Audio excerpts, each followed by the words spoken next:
কেমন আছেন বন্ধুরা? আশা করছি সবাই খুব ভালো আছেন। প্রিয়াঙ্কা মুখার্জির আরও একটি ব্লগে আপনাদেরকে স্বাগত জানাই। আজকে দিনটা অন্যরকম ছিল। দিনটা খুব আনন্দের সঙ্গে শুরু হয়েছে। তার কারণ হচ্ছে আমি যাব আজকে বাবার বাড়ি। তো তার জন্য একদম সকালবেলাতেই স্নান টান করে একদম রেডি হয়ে গেছি। তার সঙ্গে অনেক দিন আপনাদের সঙ্গে কোনো দেখা নেই, ব্লগ নেই। আর এর মধ্যে আমি অনেক কিছু করেছি বন্ধুরা, অনেক গাছ লাগিয়েছি। আর সেগুলো সব একে একে আমি দেখাবো। এবং প্রথমেই আমি রেডি হয়ে গেছিলাম আমার স্টুডেন্টের বাড়ি, সেখানে গান শেখাতে। ওকে আগে গান শিখিয়ে তারপরে আমি ট্রেন ধরে একদম বাড়ি চলে এসেছি। আর সেদিন ছিল খুব বৃষ্টি, আর প্রচণ্ড বৃষ্টি পড়েছে সেদিনকে, সারা রাত বৃষ্টি হয়েছে এবং সেই গোটা দিনটাও বৃষ্টি হয়েছে। আর বাড়িতে গিয়ে এই দেখুন আমার শিরো। আমাকে তো দেখেও একদম অবাক হয়ে গেছে, কারণ ও ভাবতেই পারেনি যে আমি যাব। ও আসলে কোনো দিনই ভাবতে পারে না। আর তারপরে একটু মিষ্টি খাওয়ার পরে আমি লাঞ্চ করতে বসবো। তার কারণ পৌঁছেছিলাম ওই 12:30টার দিকে। তখন তো লাঞ্চেরই টাইম, তাও মা বললো যে একটুখানি মিষ্টি খা। আর মা লাঞ্চে বানিয়েছিল এরকম বাসমতি পোলাও, আর চিকেন কষা, আর তার সঙ্গে আলু ভাজা আর আচার। দারুণ খেলাম। আর তারপরে সন্ধেবেলায় উঠেই চিনির সাথে একটুখানি মজা করছিলাম। খুব ভাল লাগে আমার ওর সাথে থাকতে। ওকে, শিরোকে, দুজনই আমার খুব কাছের, খুব প্রাণের, একদম নিকট, যাকে বলে খুবই খুবই কাছের।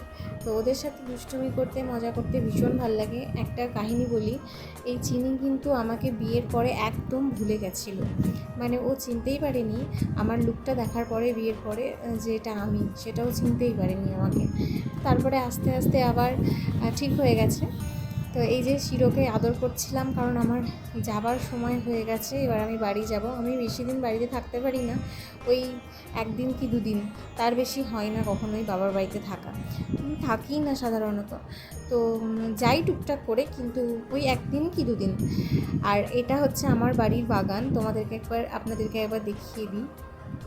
আমার বাড়ির বাগানটা, এটা আমার বাবার বাড়ির বাগান। আর এই ভুট্টা গাছটা আমার মা লাগিয়েছে, এবং এত সুন্দর ভুট্টা হয়েছিল কি বলবো আপনাদের।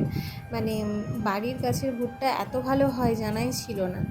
তো এইটাই আমি নিয়ে নিচ্ছিলাম, কারণ বাড়ির গাছের ভুট্টা বলে কথা, ভুট্টা খেতে কার না ভাল লাগে। খুব সুন্দরভাবে আমার মা সমস্ত কিছু পরিপাটি করে রাখে। আর মায়ের থেকে আমিও একটু একটু করে শিখছি কীভাবে গাছ লাগাতে হয়, এবং কীভাবে ঘরকে আরও সুন্দর করা যায়। তারপরে আমি বাড়ি চলে এসেছিলাম। আর বাড়ি চলে আসার পরেই আমার সেদিনই ছিল গান শেখানো। তো আমার গানের ক্লাস ছিল, তো তার জন্য একটু রেডি হচ্ছিলাম। রেডি হয়ে নেওয়ার পরেই বেরিয়ে যেতে হবে। আর সমস্ত কিছু নিয়ে একটু ব্যস্ততার মধ্যে ছিলাম, যার জন্য কোনো ব্লগ শেয়ার করা হচ্ছিল না, দিতে পারছিলাম না। তো এবার থেকে আমি সবটা শেয়ার করব, দেওয়ার চেষ্টা করব। আর ব্লগ ভালো লাগলে অবশ্যই কিন্তু একটা লাইক, কমেন্ট, শেয়ার করবেন। আর এই আমাদের বাচ্চা গান, একটু শুনুন।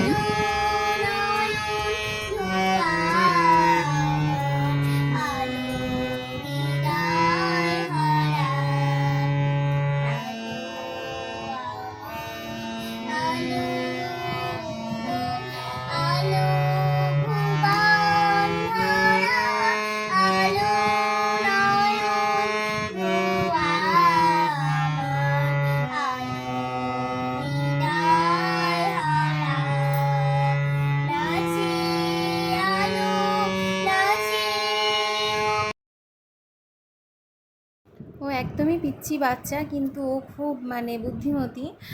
খুব সহজেই সমস্ত কিছু ধরে নেয়। যাই হোক, ভিডিও যদি আপনাদের ভালো লাগে, বারবার আমি করে ফেলছি, ভিডিও যদি আপনাদের ভালো লাগে তাহলে অবশ্যই একটা লাইক, কমেন্ট অ্যান্ড শেয়ার করবেন, আর অবশ্যই পাশে থাকবেন।